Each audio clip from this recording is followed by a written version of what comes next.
State times में आप सभी का स्वागत है। मैं हूं मायरा। आप सबको बता दें कि पीएम मोदी के थर्ड टर्म में कल की अगर मैं बात करूं तो फाइनेंस मिनिस्टर निर्मला सीतारमण द्वारा जो है बजट को पेश किया गया है। आप सबको बता दें कि निर्मला सीतारमण की अगर मैं बात करूं तो वो ऐसी पहली फाइनेंस मिनिस्टर है जिन्होंने इतिहास भी रचा है, क्योंकि 7वीं बार कॉन्टिन्यूसली उन्होंने जो ये बजट है पेश किया है।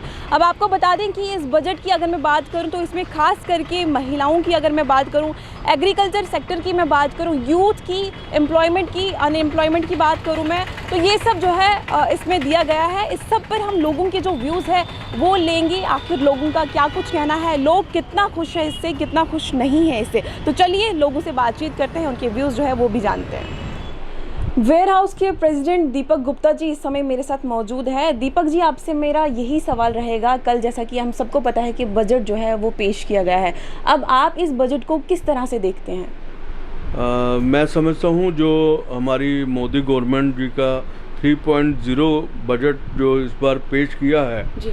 और ये 2047 को विकसित भारत की ओर जो है देखते हुए किया है जी। और इसमें जो विशेषताएं हैं वो मैं समझता हूँ सबसे बड़ी विशेषताएं ये है कि रोड डेवलपमेंट के ऊपर जो है, रोड एंड ट्रांसपोर्ट के ऊपर जो है काफ़ी बड़ा बजट दिया है। पिछले के मुकाबले जो है, पिछला तकरीबन 3,90,000 करोड़ था, जो इस बार जो है 5,50,000 करोड़ के लिए बजट जो है हुआ है। और मैं समझता हूँ कि जब गांव जो है शहर से जुड़ेंगे और देश में अच्छे अच्छे फ्लाईओवर्स होंगे तो लोगों का आना जाना अगर जल्दी होगा तो तरक्की होगी, और जब सड़कें बनेंगी तो फ्लाईओवर बनेंगे तो लोगों का रोज़गार मिलेगा। अगर मैं उसी तरह हेल्थ सेक्टर की बात करूं तो हेल्थ सेक्टर में भी काफ़ी बजट बढ़ाया है, एजुकेशन हब में भी काफ़ी बजट बढ़ाया है, और मैं समझता हूं टूरिज़्म में भी काफ़ी बजट बढ़ाया गया है। और सबसे बड़ी बात है कि डिफेंस सेक्टर में जो है तकरीबन 20% की जो है वृद्धि देखने को मिली है। और मैं समझता हूँ जब हमारे देश मजबूत होगा, कोई भी बाहर का देश जो है हमारे ऊपर आंख उठा के नहीं देख सकेगा। तो इसके लिए जो है मैं समझता हूँ कि फाइनेंस मिनिस्टर ने जो है ओवरऑल जो है अच्छा बजट पेश किया है। और अगर मैं यूथ की बात करूँ तो यूथ में भी सबसे बड़ी बात जो है इस समय देखने की मिल रही है कि जो स्टार्टअप में एक एंजल टैक्स लगता था, वो अपने 30% के करीब टैक्स था जो सरकार ने बिल्कुल वेव ऑफ किया है। और ये टैक्स वो है कि जो मैं समझता हूँ जिनको नौकरी नहीं मिलती वो अपना व्यवसाय करने के लिए स्टार्टअप शुरू करते हैं, तो उसके बाद जो है उनको कैपिटल की ज़रूरत होती है। अगर बाहर से इन्वेस्टर आता है तो उसको पहले 30% टैक्स लगता था, जो इस बिल्कुल वेव ऑफ किया है। तो मैं समझता हूँ स्टार्टअप को काफ़ी बूस्ट मिलेगी, स्टार्टअप जो है काफ़ी आगे तक जाएगा। सर, क्या नाम है आपका? मेरा नाम संजय गुप्ता जी, प्रेसिडेंट व्यापार मंडल विक्रम चौक जम्मू। सर, क्या कहेंगे, कल ही जो बजट पेश हुआ है उसमें आपको क्या लगता है आम जन के लिए कितना कुछ बेनिफिट दिया गया है? मैडम, गवर्नमेंट ने 5 से 7 लाख तो किया है, मगर गवर्नमेंट को 8 लाख करना चाहिए था फ्री। इन्होंने 5% रखा है, उसको फ्री करना चाहिए था। और जीएसटी के बारे में भी सोचना चाहिए। जो ऑनलाइन बिल है जो वो 50 से 1 लाख रुपये करना चाहिए, कि छोटे दुकानदारों को बहुत ही परेशानी आती है। हर दुकानदार अकाउंटेंट नहीं रख सकता, वो मैनुअल रखना चाहिए, उसको ई बिल को थोड़ा लिमिट बढ़ानी चाहिए। तो सर, आप इसे कैसे देखते हैं कि इतना बेनिफिट लोगों के लिए नहीं, लोग खुश नहीं है इस बजट से? ठीक है, जो दिया गवर्नमेंट ने थोड़ा थोड़ा करके देंगे। अब 5 से 7 किया इन्होंने, अगली बार शायद बढ़ा दें, मगर इनको फ्री करना चाहिए। सोना चांदी सस्ता हुआ, उस पर क्या कहेंगे? सोना चांदी आम लोग तो थोड़ी खरीद सकते हैं, वो जिनके पास पैसे हैं वही खरीद सकते हैं ना। और सोना चांदी तो खाना नहीं है, खाने वाली चीज़ें सस्ती होनी चाहिए ना। आम पब्लिक तो उसका कोई फ़ायदा नहीं हुआ। जो आम पब्लिक के इस्तेमाल की चीज़ें वो सस्ती होनी चाहिए। एज ट्रेडर आप कैसे देखते हैं सर, आपके लिए कितना बेनिफिट है?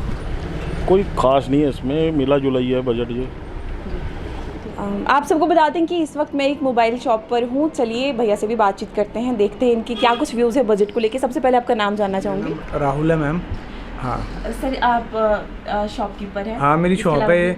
नहीं, पहले स्टडी करता था, उसके बाद मेरे को 4-5 साल हो गए इस फील्ड में आके, इलेक्ट्रॉनिक्स फील्ड में। ठीक है, अच्छा सर्कल है ये। हाँ, बजट निकला हल्का, देखा उसमें इलेक्ट्रॉनिक्स में मोबाइल्स वगैरह थोड़े चीपर रेट्स पे मिल रहे हैं, सस्ते कर दिए गए हैं। वही मेरा सवाल था कि मोबाइल्स को सस्ता किया है, लेकिन वहीं रिचार्ज की अगर हम बात करें तो थोड़े दिन पहले रिचार्ज काफ़ी महंगा किया गया था। इस पर आपकी क्या व्यूज़ है? मोबाइल चलो सस्ते हो गया, मगर रिचार्ज वगैरह थोड़े महंगे कर दिए हैं। पर रिचार्ज उन्होंने जो पहले जिसमें 1 GB मिलता था 300 का था, अब 400-100 रुपये का फ़र्क पड़ गया।